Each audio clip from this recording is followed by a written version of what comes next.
പകരം പലതരത്തിലുള്ള ശബ്ദങ്ങൾ പുറപ്പെടുവിക്കാറായിരുന്നു പതിവ്. അന്നു മുതൽ ഊഞ്ഞാലിലിരുന്നു കൊണ്ട് അയാളുടെ ശബ്ദത്തിന് കാതോർക്കും. ഇടയ്ക്കിടെ തല ഉയർത്തി നോക്കും. ഏതെങ്കിലും ഒരു ചില്ലയിൽ അയാളുടെ അനക്കം കാണാമായി. രൂപം ഒട്ടും തന്നെ വ്യക്തമായിരുന്നില്ല. എന്തായിരിക്കാം അയാൾ സംസാരിക്കാത്തത്? ഭാഷ അറിയാഞ്ഞിട്ടായിരിക്കുമോ? അതോ സംസാരിക്കാൻ ആരുമില്ലാഞ്ഞിട്ടാകുമോ? അങ്ങനെയാണെങ്കിൽ ഭാവിയിൽ ഞാനും വിചിത്രങ്ങളായ ശബ്ദങ്ങൾ മാത്രമുണ്ടാക്കുന്ന ഒരാളായി മാറുമോ? പലതരം ചിന്തകൾ അലട്ടി. രാത്രികളിൽ ഉറക്കം നഷ്ടപ്പെട്ടു. മരക്കൊമ്പിലിരുന്ന് ഭ്രാന്തൻ മോഹനനുണ്ടാക്കിയ ശബ്ദം കാതുകളിൽ മുഴങ്ങിക്കൊണ്ടിരുന്നു. ഊഞ്ഞാലിലിരുന്ന് എത്തി നോക്കുമ്പോൾ മരച്ചില്ലകൾക്കിടയിലൂടെ ചിലപ്പോൾ അയാളുടെ കാൽപാദങ്ങളോ കൈകളോ അല്ലെങ്കിൽ ചെളുങ്ങിയ കുടമോ മാത്രമായിരുന്നു കാണാൻ കഴിഞ്ഞിരുന്നത്. അയാളെ കാണാൻ അതിയായി ആഗ്രഹിച്ചു.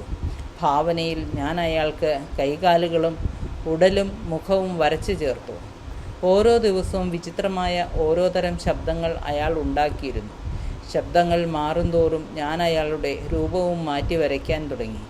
പിറ്റേന്ന് കുട്ടിയമ്മയോട് ഭ്രാന്ത മോഹനനെ പറ്റി ചോദിച്ചു.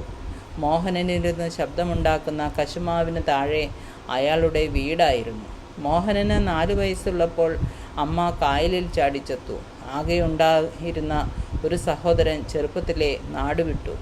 പിന്നാലെ അച്ഛനും ക്ഷയരോഗബാധിതനായി മരണപ്പെട്ടു. ഭ്രാന്ത് കടുത്ത ഒരു രാത്രിയിൽ മോഹനൻ വീടിന് തീയിട്ട് എങ്ങോട്ടെന്നില്ലാതെ ഓടി. പിന്നീട് അയാളെ ഈ നാട്ടിൽ ആരും തന്നെ കണ്ടിട്ടില്ലായിരുന്നു. വർഷങ്ങൾക്ക് ശേഷമാണ് അയാളെ ഈ നാട്ടിൽ കാണുന്നത്. എവിടെ നിന്ന് വരുന്നെന്നോ എങ്ങോട്ട് പോകുന്നെന്നോ ആർക്കും അറിയില്ല. അയാളുടെ കഥ കുട്ടിയമ്മ പറയുമ്പോൾ ഭ്രാന്ത മോഹനനോട് വല്ലാത്ത സഹാനുഭൂതി തോന്നി. കശുമാവിൻ്റെയും നീർമരുതിൻ്റെയും ഒക്കെ മുകളിലിരുന്ന് കുടത്തിനുള്ളിലൂടെ ഉറക്കെ കൂക്കി വിളിക്കുന്നത് അയാളുടെ മരിച്ചുപോയ അമ്മയെയോ അച്ഛനെയോ ആയിരിക്കുമോ? ഒരുപക്ഷെ അതായിരിക്കുമോ മരിച്ചുപോയവരുടെ ഭാഷ? ഈ ഭൂമിയിൽ തനിച്ചായി പോയവർക്ക് മാത്രം മനസ്സിലാകുന്ന ഭാഷ. അയാളെ കാണാൻ ആഗ്രഹിച്ചു. അയാൾ എവിടെയാകും ഉറങ്ങുന്നത്, ഭക്ഷണം കഴിക്കുന്നത്? പിറ്റേ ദിവസം അയാൾ ഏതുതരം ശബ്ദമാകും ഉണ്ടാക്കുന്നത്? ചിന്തകളിൽ ആ ഭ്രാന്തം നിറഞ്ഞു നിന്നു. ഒരു ദിവസത്തിലെ മുഴുവൻ സമയവും അയാളെക്കുറിച്ച് മാത്രം ചിന്തിച്ചിരുന്നു. അയാളുടെ വിചിത്രങ്ങളായ ശബ്ദങ്ങളിൽ നിന്ന് അനേകം ഭാഷകളുണ്ടാക്കി. ഞാൻ അയാളെയോ അയാൾ എന്നെയോ കണ്ടിട്ടില്ലെങ്കിലും നിരവധി ശബ്ദങ്ങൾക്കിടയിൽ ശബ്ദമില്ലാത്ത 2 ആളുകൾ മാത്രമുള്ള ഒരു ഗ്രഹം വീർത്ത് വരുന്നതായി തോന്നി. ഒരു